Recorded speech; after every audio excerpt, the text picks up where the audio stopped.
Hello guys, welcome to the channel. बहुत ही लंबे समय के बाद ये वीडियो बन रहा है, जिसके लिए मैं माफ़ी चाहूँगा। तो चलिए आज की वीडियो की शुरुआत करते हैं, जहाँ पर आपको पहले से अनुभूति हो चुकी होगी कि हम इसमें इस समय जो टॉप ट्रेंडिंग में चल रहे एनिमेज हैं उनके बारे में बात करेंगे, जिनकी गिनती 1 से 10 तक के बीच में ही होगी। तो सबसे पहले यहाँ पर हम बात करेंगे अटैक ऑन टाइटन की, जिसका इस समय फाइनल सीजन चल रहा है और ये सीजन लगभग फरवरी या मार्च से चल रहा है, जहाँ पर इसका पहला एपिसोड मार्च में आया था लगभग 1 घंटे का, और उसके बाद जो जिसका दूसरा एपिसोड यानी कि जो दूसरा या फिर कह सकते हो कि जो फाइनल एपिसोड है इस सीरीज़ का, वो आने वाला है 5 नवंबर को। तो जो लोग इस सीरीज़ के फ़ैन हैं वो इसके लिए बहुत ही बेसब्री से इंतज़ार कर रहे हैं, जिसकी वजह से ये अभी भी ट्रेंडिंग में चल रहा है। हालांकि मैंने इसको देखने का प्लान बनाया था, लेकिन थोड़ी समस्याओं के चलते मैं इसको नवंबर में ही देखना चालू करूंगा और लास्ट एपिसोड को कैचअप कर लूँगा। तो कैसा लगा मेरा प्लान?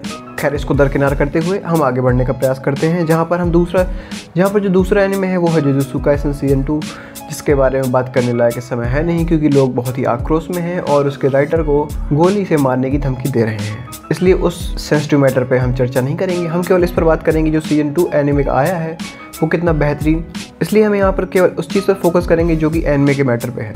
कृपया बैकग्राउंड में जो आवाज़ें आ रही हैं उनको आप इग्नोर करने का प्रयास करें। मैं तो उनको हटाना चाह रहा था, लेकिन बच्चों को पीटने की वजह से मुझे जेल भी ले जा सकते हैं, और क्योंकि वहाँ पर वीडियो बनाने की मुझे फैसिलिटी मिलेगी नहीं, इसलिए मैं उस चीज़ को अवॉइड करना चाह रहा हूँ। खैर, तो हम बढ़ते हैं अपने सब्जेक्ट के ऊपर, जहाँ पर मैं बात कर रहा था कि one night stand I prefer more. खैर, इसके बाद हम मुसोकु टेंसाई की बात करेंगे, जिसका सीजन 2 पूरा रिलीज़ हो चुका है। I mean to say that इसको आप वन नाइट स्टैंड पर देख सकते हो। तो ये एक इसिकाई एनिमे है। तो अगर थोड़ी हम स्टोरी की बात करें तो यहाँ पर स्टोरी कंटिन्यू होती है, जहाँ पर रूडियस अपनी मदर जेनिथ को ढूंढने का प्रयास कर रहा है और उसी के साथ अपनी बीमारी इरेक्टाइल डिसऑर्डर, जिसको आप गूगल करके देख सकते हैं, उसका क्योर ढूंढने का प्रयास कर रहा है।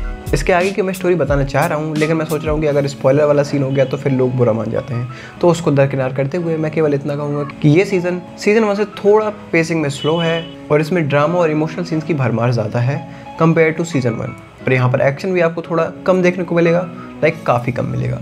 बट ओवरऑल सीज़न बहुत ही बेहतरीन है, एनिमेशन अच्छा है हमेशा की तरह, और ह्यूमर काफ़ी कमाल का है। आगे बढ़ते हैं एक ऐसे एनिमे की तरफ जो थोड़ा हटके है। ऑब्वियसली क्योंकि ये ट्रेंडिंग में चल रहा है तो इसका नाम आपने सुना ही होगा। यस, हम बात कर रहे हैं ज़ॉम्ब 100 bucket list of the dead. तो इमेजिन करो बस तुम्हारी ज़िंदगी पूरी कट रही है, मतलब कट इन द सेंस कि तुम बस घिस रहे हो अपनी ज़िंदगी को और अपना समय बिता रहे हो, और तुम्हारी ज़िंदगी में आउट ऑफ द ऑर्डिनरी कुछ नहीं हो रहा और ना ही कोई एक्साइटमेंट है तुम्हारी ज़िंदगी में।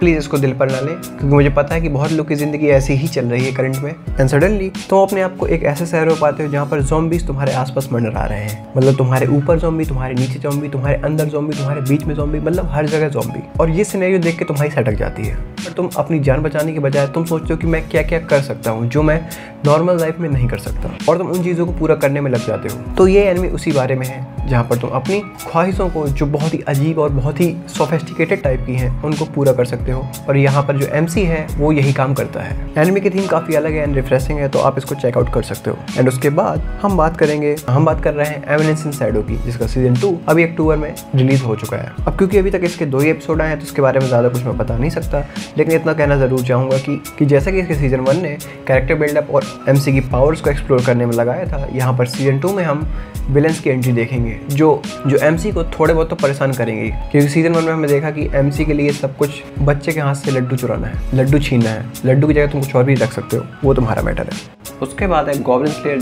जिसका सीजन 2 अभी अक्टूबर में रिलीज हो चुका है, जहाँ पर इस एनिमे में जो MC है उसको गॉब्लिन से ऑब्सेशन है, मतलब उससे प्यार नहीं है, उस बंदे को गॉब्लिन से इतनी नफरत है कि वो केवल गॉब्लिन्स को ही मारने में फोकस करता है, उसको और कुछ दिखता ही नहीं है। Anime fantasy adventure based anime की स्टोरी एंड कैरेक्टर बिल्डअप काफ़ी बेहतरीन है, तो आप इसको चेकआउट कर सकते हो। और उसके बाद एक ऐसा एनिमे जिसका केवल नाम ही सुनकर तुम्हारी जलेगी और मेरी भी जलेगी। तो अगर हम इस एनिमे की स्टोरी की बात करें तो इस एनिमे का जो MC है वो भी हमारी तरह भोला भाला बेचारा अपनी ज़िंदगी में एक गर्लफ्रेंड बनाना चाहता है, जिसके लिए वो प्रयास भी करता है और टोटल 100 लड़कियों को डेट करने के लिए पूछता है, और हर बार वो बंदा रिजेक्ट हो जाता है। हालांकि 100 की काउंट पूरी होने के बाद वो भगवान से अपने दर्द को ज़ाया करता है, और भगवान उसके ऊपर दया खाकर, तरस खाकर उसे ये वरदान दे देंगे, बेटा चलो तुम्हें 1 नहीं 2 नहीं 10 नहीं 100 गर्लफ्रेंड्स होने वाली है, ठीक है। तो स्टोरी का प्लॉट यही है, एंड बाकी जो कैसे वो हैंडल करता है 100 लोगों को वो तुम इसमें देखोगे। तो अगर तुम्हारी ऐसी कोई फैंटेसी थी कि जहाँ पर तुम्हें 1 से काम नहीं चलेगा तो 100 की चाहिए, तो सॉरी, तो इस एनिमे को तुम चेकआउट कर सकते हो, जहाँ पर तुम्हारी तमन्ना है कोई और पूरा कर रहा है और उसको देखकर तुम जल भी रहे हो और तुम्हें सुख भी हो रहा है, तो तुम समझ सकते हो, ठीक है। और उसके बाद हमारे पास एक और एनिमे है जो इसेकाई एनिमे है, जिसका नाम है rise of the shield hero, जिसका सीजन 3 इस समय चल रहा है। तो जैसे कि एक नॉर्मल इसेकाई एनिमे में होता है कि एमसी जो होता है वो बहुत ही पावरफुल होता है, लाइक सबसे ज़्यादा पावरफुल, लेकिन इसमें ऐसा नहीं है। इसमें जो एमसी है उसको जहाँ पर समन किया जाता है वहाँ पर उसको जलील किया जाता है, उसकी इज्जत की ऐसी तैसी की जाती है और उसके बाद उसको बाहर कर दिया जाता है, क्योंकि वो एमसी नाकारा और नालायक टाइप का जो बाकी लोग हैं उनको लगते हैं। तो आगे चल के इन बाकी जो कैरेक्टर्स हैं जिन्होंने इसके साथ धोखा किया है इसके साथ, तो आगे चल के इन लोगों को पता चलेगा कि ये एमसी नहीं एमएफ है। खैर, तो आप इसको चेकआउट कर सकते हो। इसका सीजन 3 अभी ही एयर हो रहा है। तो अब हम एक पारिवारिक एनिमे यहाँ पर देखेंगे जिसका नाम है स्पाई फैमिली या स्पाई एक्स फैमिली। हालांकि ये बहुत ही पॉपुलर एनिमे है तो इसके बारे में मुझे ज़्यादा बताने की ज़रूरत है नहीं, और मेरे चैनल पर एक वीडियो डाला हुआ है जिसमें मैंने स्पाई एक्स फैमिली पर बात की हुई है, जो कि तुम देख सकते हो अगर इंटरेस्ट धोखे धंधे आ जाए तो। लाइक आपको एक्शन देखना है, एडवेंचर देखना है, रोमांस देखना है, थ्रिल देखना है, सस्पेंस, ड्रामा, कुछ भी देखना है, सब कुछ मिलेगा। और उसके बाद तुम आन्या और उसकी मॉम को कैसे भूल सकते हो। तो अब हम आ गए अपनी सूची की आखिरी अंतिम पड़ाव पर, जहाँ पर हम बात करने वाले हैं free rein beyond journeys and. ये एनिमे का नाम है।